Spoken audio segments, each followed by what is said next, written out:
Čo predstavujú hranice krajín v dnešnej dobe? Bez ohľadu na to, kde žijú, všetci obyvatelia Európskej únie majú rovnaké sny, túžby, želania, čistý vzduch, bezpečné prostredie, ľahší prístup k zdravotnej starostlivosti, k vzdelaniu pre svoje deti a viac pracovných miest vo svojom regióne. Naše nádeje a obavy o našu budúcnosť nepoznajú hranice, o to viac nadobúda na význame budovanie a upevňovanie súdržnosti a potreba úzkej cezhraničnej spolupráce najmä medzi susediacimi regiónmi. European Cooperation Day, Deň európskej spolupráce 2013. Pod týmto názvom sa skrýva 173 akcií a podujatí v 32 krajinách Európy. Ministerstvo pôdohospodárstva a rozvoja vidieka ako riadiaci orgán pre program cezhraničnej spolupráce Slovenská republika Česká republika 2007-2013 sa do projektu celoeurópskej iniciatívy European Cooperation Day 2013 zapojilo po druhý raz. Program je zameraný na posilnenie úrovne hospodárskej a sociálnej integrácie prihraničných oblastí Slovenskej a Českej republiky. Na území Slovenskej republiky sú podporené projekty s aktivitami realizovanými na území Trnavského, Trenčianskeho a Žilinského samosprávneho kraja. Na území Českej republiky sú podporené aktivity na území Jihomoravského, Zlínského a Moravskoslezského kraja.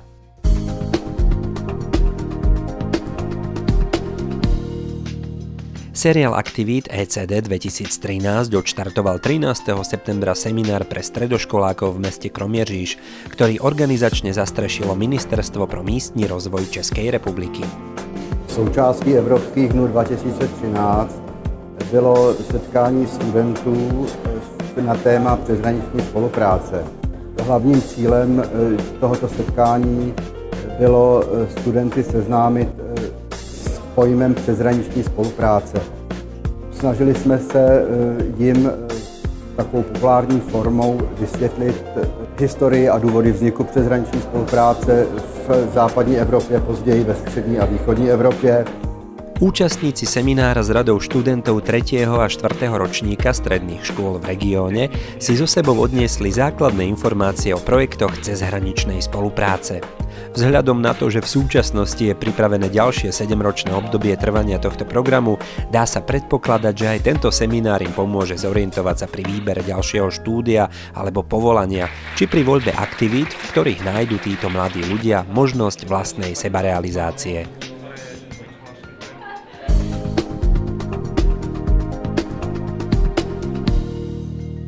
V Kroměříži, v tomto nádhernom moravskom meste však ešte na chvíľku zostaneme.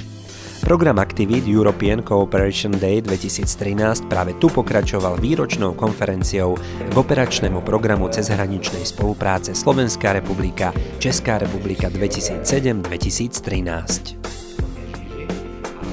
Táto aktivita mala svoj význam pre ľudí z riadiacich a kontrolných orgánov, ktorí sa na riadení projektu podieľajú, pre súčasných prijímateľov, najmä však pre potenciálnych nových žiadateľov o podporu zo zdrojov v rámci tohto operačného programu. Cieľom konferencie bolo prezentovať vlastne projekty, ktoré v súčasnom období programovom 2007-2013 boli podporené, zhodnotiť implementáciu programu cezhraničnej spolupráce v tomto období a poukázať aj na, dá sa povedať, niektoré nedostatky, chyby, vyvarovať sa nimi a v rámci nového programového obdobia 2014-2020 nastaviť ten systém implementačných štruktúr tak, aby tie skúsenosti, ktoré máme zo súčasného obdobia, boli pretavené vlastne do budúcnosti. Na konferencii sa zúčastnili zástupcovia riadiaceho orgánu, Spoločného technického sekretariátu Národného orgánu, bol prítomný aj hejtman Zlínského kraja, ktorý prišiel pozdraviť účastníkov konferencie. Zároveň sme v rámci konferencie mohli si vypočuť viaceré príklady dobrej praxe, teda projektov, ktoré boli realizované z tohto programu a ktoré boli aj úspešne, dá sa povedať, finančne, ako aj fyzicky dotiahnuté do konca. V rámci konferencie sme poukázali na to, že v novom programovom období budeme mať približne rovnaký finančný balík k dispozícii ako v súčasnom období.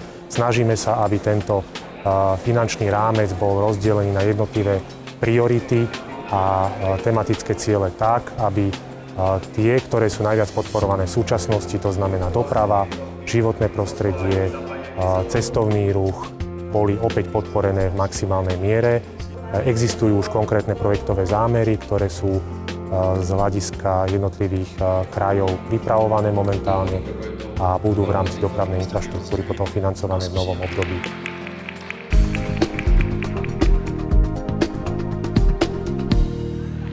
A teraz už hurá z Kromieržíže do Uhrovca. Práve tu, v rodisku Ľudovíta Štúra aj Alexandra Dubčeka, sme prežili ďalší spoločný československý, alebo ak chcete, slovensko-český deň. Spoločne bez hraníc, takto jednoznačne znie heslo Dňa európskej spolupráce. V rámci ECD 2013 sa v celodennom priateľskom súboji stretli dve partnerské obce, Uhrovec zo Slovenska a obec Modrá z Českej republiky. Obaja partneri sú úspešnými realizátormi viacerých projektov a dokonca viacerých spoločných projektov v rámci programu cezhraničnej spolupráce.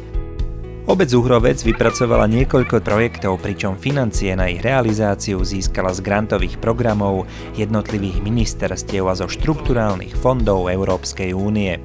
Za všetky spomeňme napríklad cezhraničný projekt Živá škola, živá voda.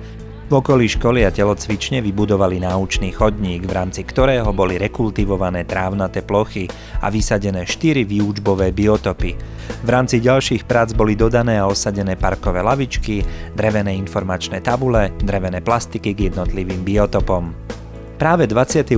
september priniesol verejnú prezentáciu náučného chodníka Živá škola, živá voda. Uhroveckí školáci predstavili jednotlivé biotopy s ich charakteristickými vlastnosťami a typickou vegetáciou. Spestrením podujatia bola dozaista aj súťaž, v rámci ktorej mali deti uhádnuť podľa obrázkov, o aký druh stromu ide.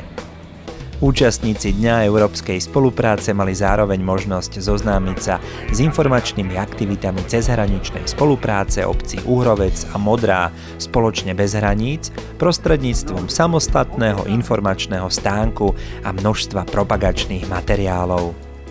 Za všetky ostatné spomeňme projekty venované prezentácii významných osobností slovenského národa, rodákov z obce Uhrovec, Ľudovíta Štúra a Alexandra Dubčeka. Doterajšia vzájomná spolupráca oboch partnerov sa nezaobišla bez dávky spolupráce, ale aj dravej i zdravej súťaživosti.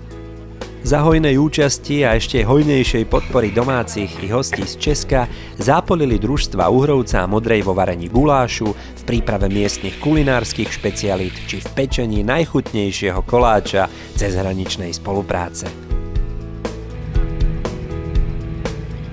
Viete, alebo aspoň tušíte, čo, presnejšie kto je neodmysliteľnou súčasťou histórie takmer každej slovenskej, moravskej či českej obce? Predsa miestni hasiči. Aj preto ani v Uhrovci nechýbala súťaž v najrýchlejšom vodnom útoku.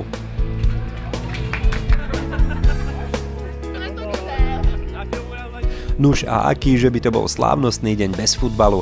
Tentoraz bol v hre, ako inak, pohár cezhraničnej spolupráce.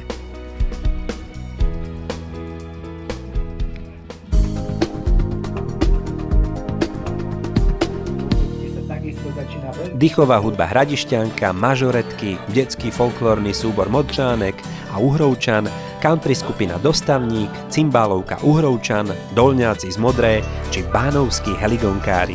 Verte, neverte, a zda najvyťaženejšími ľuďmi v Uhrovci v priebehu 4. septembrovej soboty boli popri kuchároch a obsluhe stánkov s dobrou náladou práve zvukári. Na pódiu pred obecným úradom sa ako na bežiacom páse od rána do neskorého večera striedali mažoretky, folklórne skupiny, spevácke zbory a hudobné z obidvoch strán dnes už azda iba pomyselné hranice. 98 kilometrov, ktoré delia Modru od Uhrovca, stratilo v tento deň svoj fyzikálny význam a z Uhrovca do Modrej bolo odrazu oveľa bližšie. Dokázali to aj starostovia oboch obcí, Zuzana Máčeková a Miroslav Kovářík, ktorí sa v dobrej nálade predstavili publiku, každý vo svojom prostonárodnom kroji. Tieto projekty nám priniesli zlepšenie kvality života v obci Uhrovec, priniesli nám to, o čom je táto cezhraničná spolupráca. Dobrých partnerov, dobrých priateľov, s Stretávame sa, utužujeme väzby a vzťahy nielen v oblasti kultúry, športu a miestnej samosprávy, ale aj možno už teraz aj podnikateľských aktivít a rozvoja cestovného ruchu. Takže, milí přátelé, děkujeme za to, že jsme k sobě znovu našli cestu, našli jsme chodníček, že umíme nejenom si povykládat, pospívat pěknou písničku, posoutěžit guláši, ale že dokážeme si i být vzájemně nápomocní. Děkujeme rovněž administrátorům projektu, což jsou obě ministerstva, všem vám, občané uhrovští i modranští, kteří jste nám pomohli, bez kterých by to nikdy nebylo.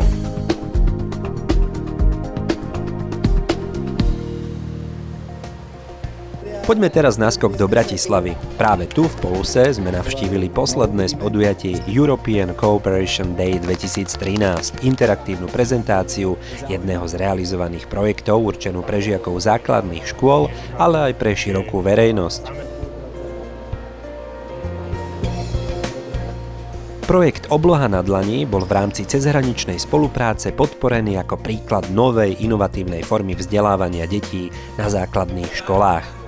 Prezentácia v nafúkovacom planetáriu doplnila deťom zábavnou a modernou formou učivo prírodovedy, zemepisu či fyziky, umožnila im na vlastné oči vidieť naozajstné hviezdy a mnohé z nich možno inšpirovala k tomu, aby sa raz vydali na cestu budúcej generácie mladých vedcov.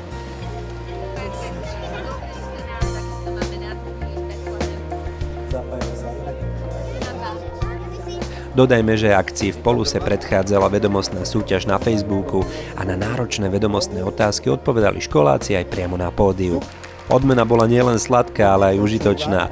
Víťazi získali pre svoju triedu okrem iného napríklad aj moderné učebné pomôcky.